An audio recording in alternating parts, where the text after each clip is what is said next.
reduced those hundreds down to my 17 favorite pictures. From those, I did several tonal thumbnail sketches. Actually, these are bigger than what I call thumbnail, but these are tonal sketches. And then, okay, that's part one. Then part two is several days ago. By the way, it's freezing, literally, here in North Carolina, and it's freezinger north of here. We're talking temperatures in the teens to the high 20s most of the time, and that's pretty chilly for this part of the country. So I'm not going out and painting on the street, even though sometimes I like to do things like that just to shock the competition. Instead, I'm taking the lazy man's way out. And a couple days ago, several days ago now, I sat down at my computer and did Google searches for images, especially images that I have seen, and especially images that released copyright. The copyright permission was given, and Google has a search parameter for that. If you're not familiar with it, if you're an artist, that's a really great thing to know. So I printed out several images of scenes, all of which I've seen myself personally. And then from those, are you still with me? I did several sketches. Okay, here's one of a sketch of the White House in snow, and here's a sketch of whatever point lighthouse that is in Maine. Whew, all that is to say, today I am going to do a painting of the Statue of Liberty. So you can see the photograph that I printed out. And by the way, I've laminated several of these, just makes them easier to handle and so on. So that's the photograph, and way over there is my little quick sketch that I did that convinced me that yes, doing a painting of the Statue of Liberty was a good idea. So I'm going to be looking at both of those today, working on a 20 by 30 inch canvas, looking at the photograph and looking at my sketch. And let's go ahead and get started. I have my favorite kind of brushes in the whole world. They're called chip brushes. And let me tell you how I'm going to start this painting. Most people, of course, would reach either for their green or their blue paint. I am doing neither. I'm going to do it. I'm looking at the photograph right now.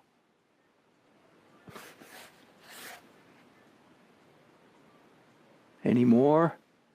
Any more? Any more? Only this. Okay, I am done with step one. That bears a little explanation, does it not? Let me explain to you what I'm doing and why.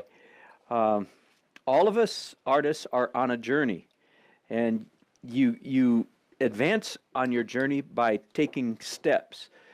You advance the most when you take a surprising step. So last fall, I was painting at my good friend Rick's gallery down in Fuquay-Varina, and I did a painting live in front of a small group of people. I did a painting of Cape Hatteras Lighthouse here in North Carolina. Very, very, very famous landmark in North Carolina. And I started the painting by doing a large abstract swoosh, very much like this.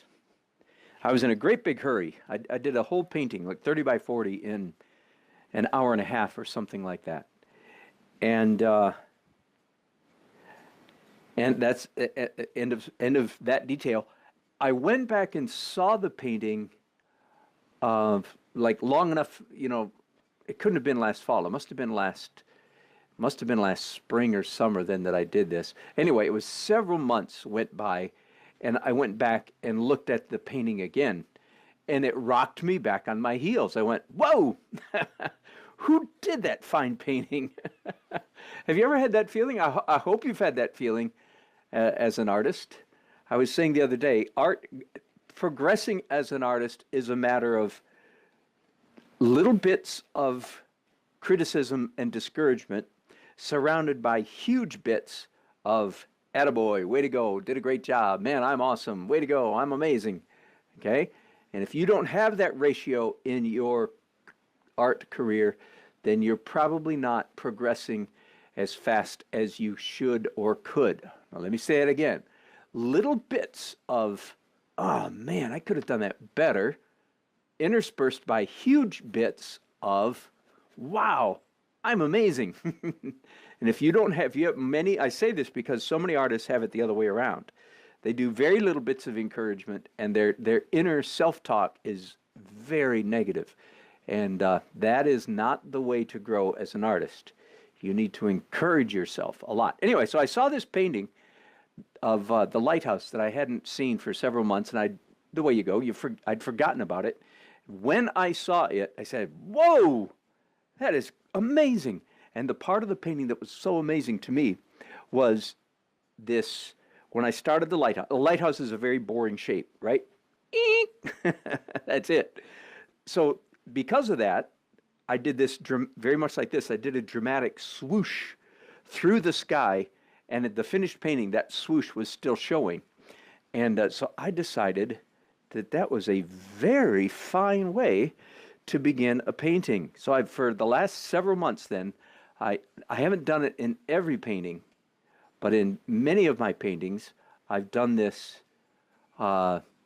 dramatic counterpoint, counterfoil, a stroke, a color usually, and a stroke very contrasty to the image that I'm painting, just as I did right here. The image is a green statue of Liberty, of course, and I did a wild and crazy, virtually unrelated to the subject matter. And I have discovered that that is a really good way to start a painting. Now we'll find out, in a year and a half or 2 or 10 years, if I'm still doing such a crazy thing. I might grow out of it and decide, man, that was crazy when I did that. I don't know what I was thinking, right? That you do that kind of thing. Or I might be saying, man, that was a magical day, the day I discovered that a great way to start a painting is by painting a counterfoil, counterpoint, to use a musical term, to create a mark very contrary to the image you're painting. Okay, so that's what you just saw me do. And that's probably enough talking. Some of you might want to try that, though. Some of you want to try that.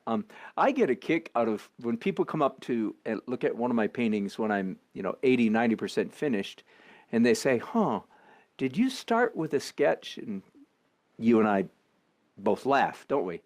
Because not only did I not start with a sketch, I started with anti-sketch, didn't I? Anti-sketch, that's a new term. I started the opposite of sketching. Why? Well, I could talk more about why does that work? Why do I think it works anyway at this point in my journey? I think it works because here's one of the biggest statements. Hello, Nargis. Good book on my shelf. That's funny. What books are you looking at? That is so funny. This one, that's the only one you can read, right? Very cool. Very good. I like it. Interlinear Hebrew English. Is that the one you're looking at? I don't think you can read that, can you? Well, you guys are getting a little sneak peek into my inner world then, aren't you? That's great. Appreciate it. Let me go back to why, and by the way, I just want to get this image here close. It doesn't need to be exact. I'll worry about exactitude later on. Yes, thank you, Nagis. I agree. I agree completely. Thank you for pointing that out.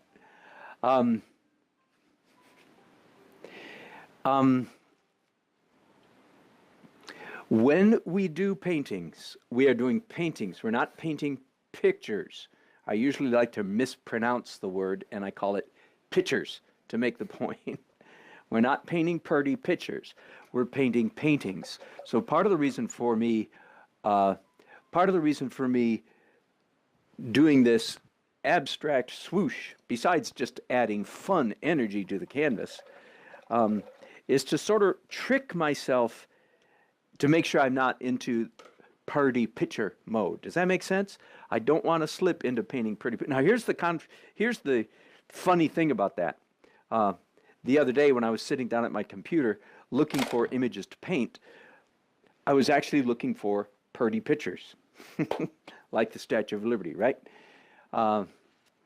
So what I want to do is do a ridiculously familiar image in America, but do it in a creative manner so that it's a painting, not a picture of the Statue of Liberty. Okay?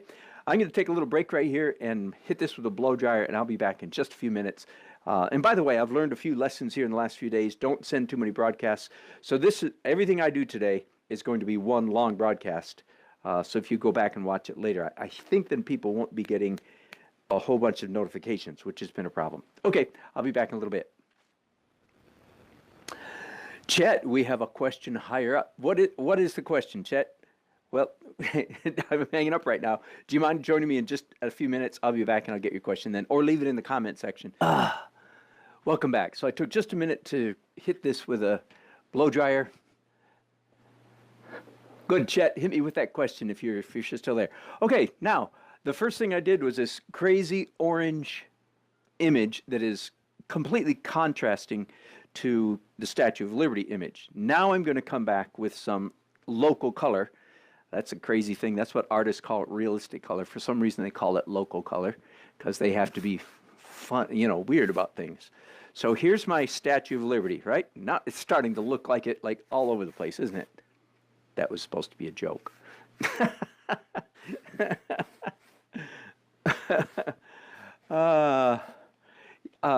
Most artists, most painters say they are tight and they want to get loose, right? Is that you? Okay, so here's Dan Nelson's 4 steps for getting loose. Are you ready? Number 1, use big brushes. And then a student looks at me and says, "You mean like this?" I go, "No, like this." And bigger if you can. Okay, number 1, use big brushes. Number 2, use your left hand, wrong hand. Number 3, take off your glasses if you wear glasses. If you don't, you can't do number 3. And number 4, turn off the lights. There, now you are painting loose. Anyway, I just did a demonstration of big brushes. Now I'm going to go ahead and do some drawing, and it's at this point I want to really try to get the drawing accurate, because this is a little bit like doing a portrait, isn't it? Just a little bit, because I can't mess up on this face and get away with it. Everybody will notice. Whoops. That pencil didn't work very well. Let me try another one. Okay, the main thing I'm doing to get is holding my pencil up to try to get angles correct. You know that trick? It's a really good trick. Everybody should know it.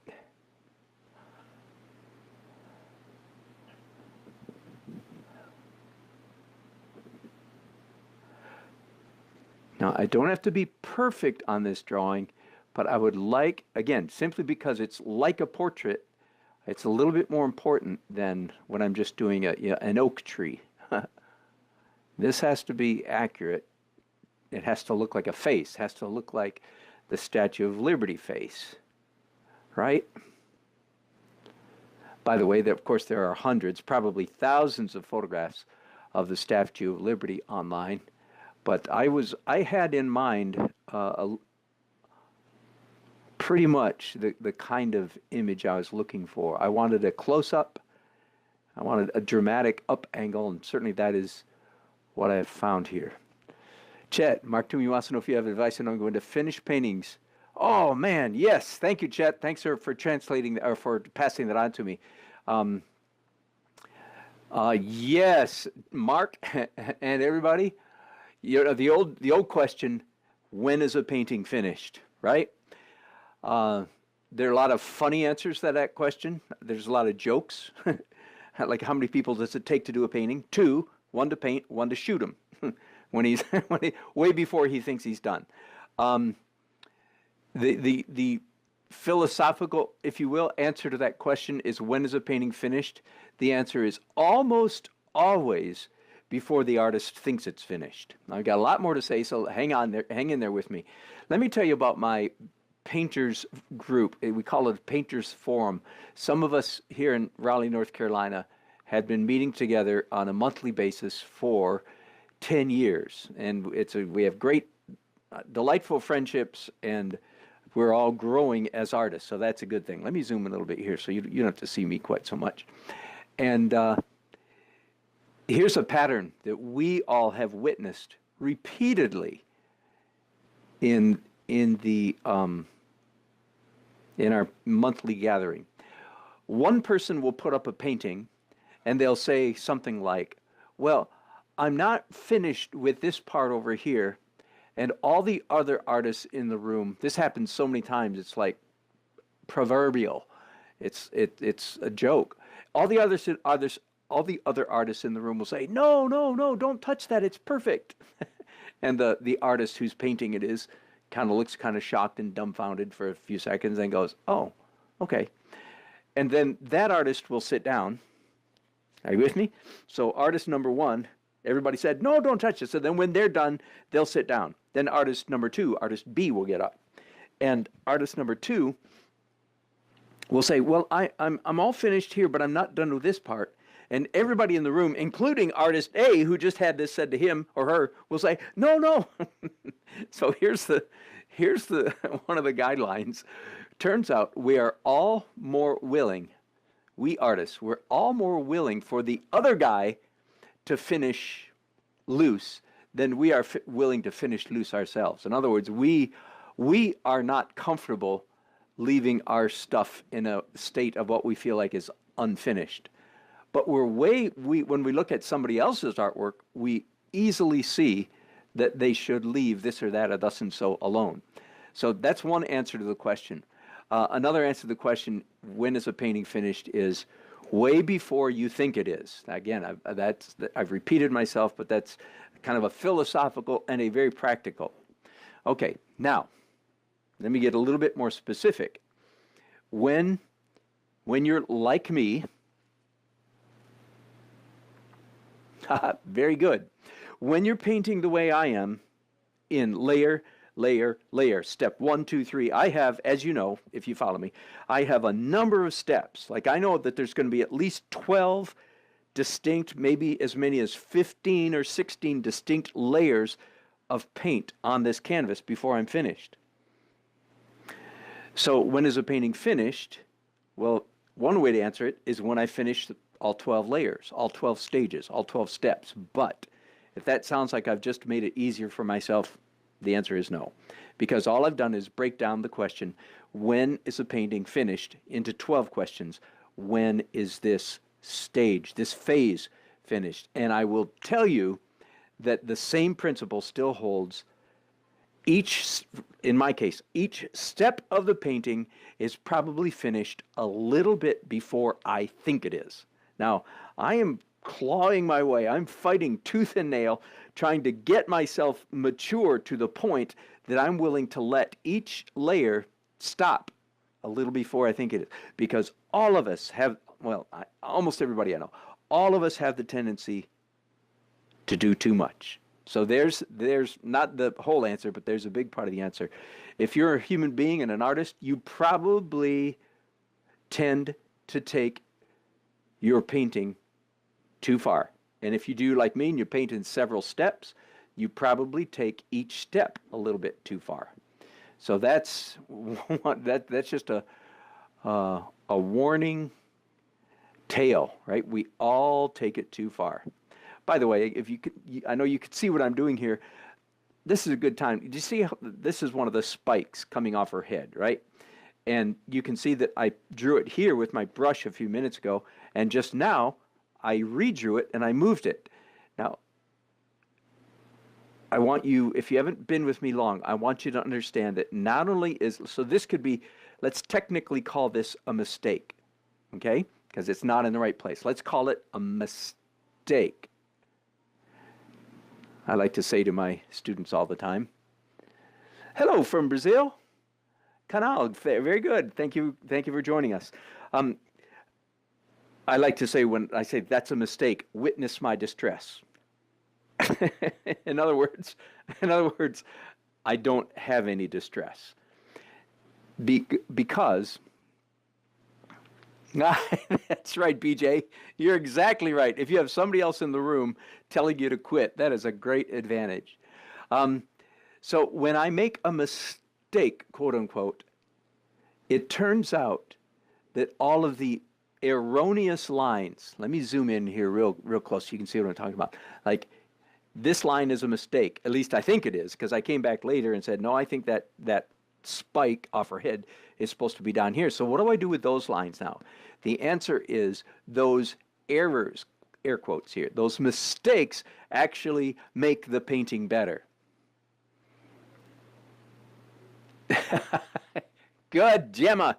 Good for you. By the way, Gemma, since you mentioned mud, um,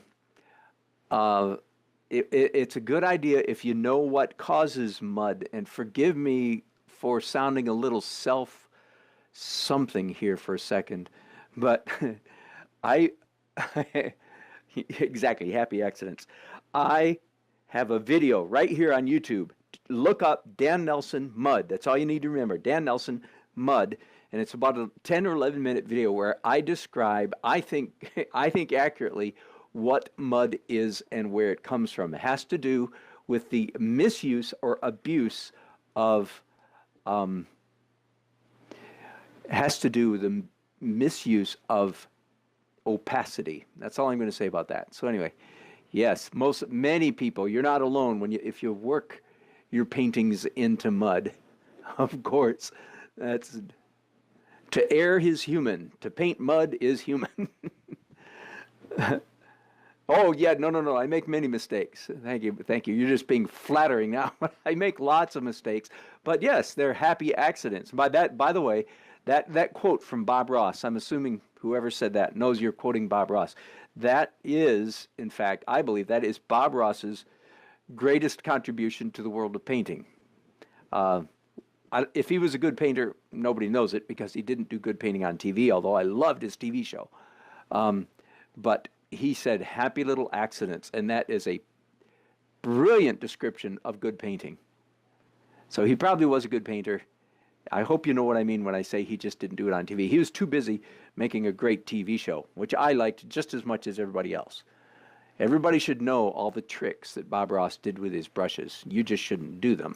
Know his tricks, just don't overdo them. Okay, I'm nearly finished here, and forgive me, I know you can't even see all of the lines I'm making right now, so this might be really boring.